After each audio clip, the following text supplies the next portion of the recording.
La pelote basque sport international a son grand tournoi parisien. Paletta cuir, paletta gomme charré. Aujourd'hui, c'est la finale main nue qui se dispute. La spécialité se joue entre un quai et un terrain qui comporte 4 murs. Ensuite, on a la planche, donc cet élément incliné qui permet d'éloigner la pelote en la faisant rouler et de manière à faire reculer l'arrière.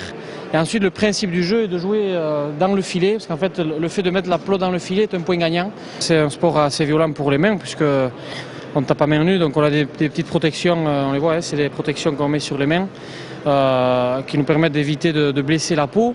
Violent pour les mains, mais aussi pour le reste du corps. Dans ce jeu de vitesse, on n'est jamais à l'abri d'un choc contre une paroi et les frappes se doivent d'être puissantes pour donner de la rapidité à la balle. Depuis 12 ans, l'Open de Paris invite les meilleurs joueurs du monde et le public répond présent pour voir les Argentins, les Mexicains, les Espagnols et bien sûr les Français, champions du monde depuis peu. L'Open de Paris permet aussi de faire vivre en région parisienne un sport dont on ne parle pas assez. Oui, c'est un sport qui est toujours vivant et on essaye de le rendre encore plus vivant. Mais bon, malheureusement, ça se pratique surtout dans le sud-ouest. Ici, vous voyez, on a 850 licenciés en Ile-de-France, on essaye de développer avec nos écoles de pelote. Mais c'est pas évident, on n'est pas très connus. Un principe de l'Open de Paris est de toujours l'adosser à un match du tournoi Destination, une façon d'allier effort et réconfort. C'est donc en regardant le match France-Écosse de rugby que la compétition a continué.